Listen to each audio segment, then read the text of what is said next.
Warning: the following video contains explicit language which may be offensive to some viewers or inappropriate for children. The content within this video is intended for mature audiences only.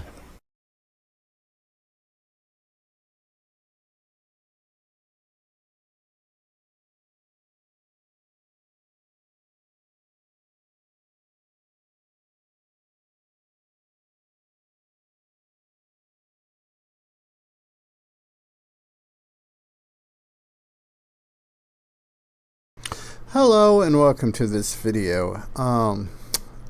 We are once again journeying into the world of Hunter S. Thompson, Kingdom of Fear. I need to point out, I forgot to do this in last week's videos. On the weekends, Saturday and Sunday, I post a video of a full episode of Welcome to Nightville. We've got 4 episodes up on YouTube right now in their own little playlist. And they're kind of worth checking out, in my opinion. I mean, I enjoy Welcome to Nightville. And we are going to proceed further into this world of Hunter S. Thompson today. And so put your seatbelts on. Break out your adult beverages and maybe a little bit of devil's lettuce, and let's do this. New laws made possession of LSD a Class 1 felony and gave all police the right and even the duty to kick down your door on a whim. And we still have laws like that in this day and age.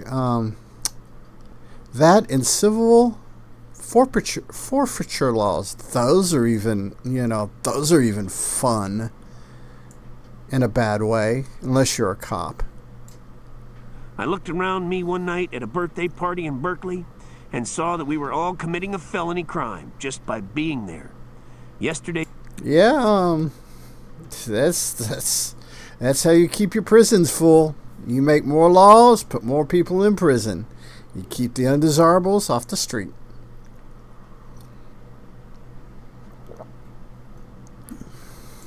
His fun had been officially transmogrified into tomorrow's insane nightmare. Fear led me to retaining a prominent criminal lawyer. He agreed on one condition, he said, that I would never talk to a cop before he came to my rescue. And that is just pretty good advice to do. Just don't ever talk to a cop.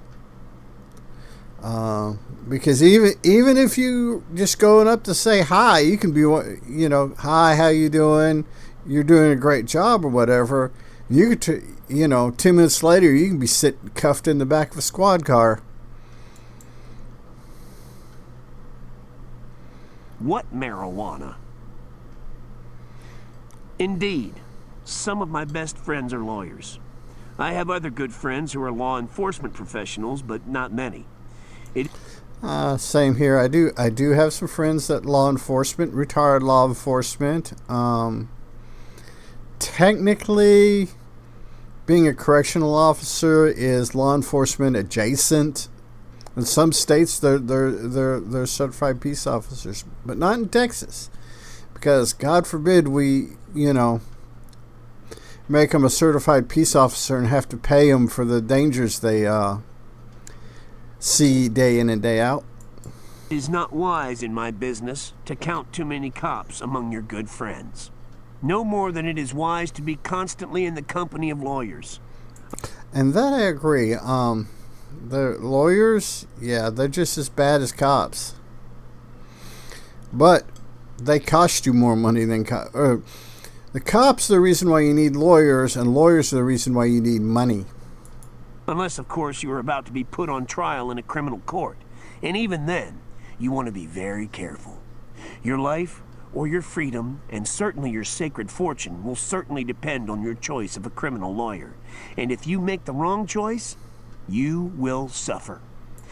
Yeah, and most people in the world today don't have the money to get the right criminal lawyer because, well, the criminal lawyer only wants to keep his rich buddies out of prison. Doesn't give a damn about, anyone in a lower class, socioeconomic class, that is, below them. If your attorney is a fool or a slacker, you are doomed. The courts will disdain you. All criminal prosecutors will treat you with contempt. And yeah, they do that anyhow. Doesn't matter how good or bad your lawyer is. That's just the way judges and law enforcement are. Your friends will denounce you, and your enemies will rejoice. You will be... Yeah, and in this world, you make a lot of enemies. Just for some people, just existing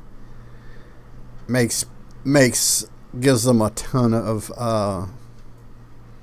enemies. And you know how perverse that is, just simply being born, being you, doing what you do. That's just kind of perverse society we live in. Taken without mercy into the bowels of the criminal justice system. That is when pleading hopeless insanity begins to look like a pretty good option. What happens if you are hopelessly insane? The insane, after all, can be cured under the law, while the guilty will be guilty forever. Or until That's the American way, people. they make enormous money contributions to a friendly second-term president with nothing to lose by tossing a few last-minute pardons up for grabs. And yeah, that happens every 4 years. That is when you will need a profoundly expensive attorney. Justice has never been cheap in America, not even for the innocent. Especially for the innocent. Oh no. Forget that traditional bullshit about let the client suffer, while the lawyer suffers later, all alone, confronting his own demons in the lavish privacy of his own mansion. Yeah, I don't think they're suffering as much as they want you to believe they're suffering. No. None of that. I want him to suffer now, just as I do. And that's the reason why you've got to be smart enough not to get caught. And if you're too dumb not to get caught, you better have the money to get a lawyer. You bet. We are brothers joined at the soul. We will suffer together or not at all. This is our sacred vow, our highest mixing of blood, truth, and honor. We will fight back.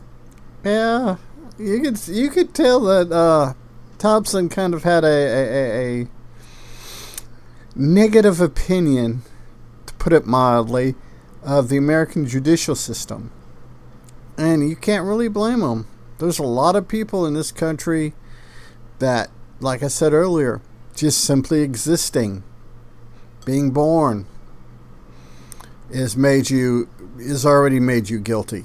So, we live in a fucked up world. We live in a fucked up country. Back to back on the crest of the highest hill, because we are the Brotherhood, the highest tribe of truth and law and justice. We are few, but we speak with the power of many. We are strong like lonely bulls, but we are legion. Our code is gentle, but our justice is certain. Yeah, the MAGA dipshits running around this country have perverted the We Are Legion to the point that it's almost a profanity. Well, I would consider it a profanity, it coming out of one of their mouths. Seeming slow on some days, but slashing fast on others. Eating the necks of the guilty like a gang of dwarf crocodiles in some lonely stretch of the Maputo River in the Transvaal. Yeah. That just makes me more warm and tingly all in the inside. Where the guilty are free to run, but they can never hide. Their souls will never die, and neither will ours. The only difference will be that when the great cookouts occur on the very selective beaches of the next life... Yeah, this is the poetry and beauty of Hunter S. Thompson. It will be their souls that are turning on the long, sharp sticks in the fire pit, and ours will be the hands on the spit handles. Yeah, like I said, that man is a poet. You can like, hate, whatever, Hunter S. Thompson, but you gotta admit, that man is a fucking poet. I instructed my attorney to scroll up my personal FBI file the other day, but he laughed and called me a fool. You will never get your files from those swine, he said. We can ask, we can beg, we can demand and file civil suits, but they will never tell you what they have on you. And in your case, Doc, that shit will be so huge and so frightening that we don't want to see it. And and somebody who has followed Thompson, his writings, since my 6th or 7th grade year in school, his FBI file probably has more volumes than the Encyclopedia Britannica. So we'll go ahead and call this good here. And as always, people, be a good human. Be good to other humans. Peace.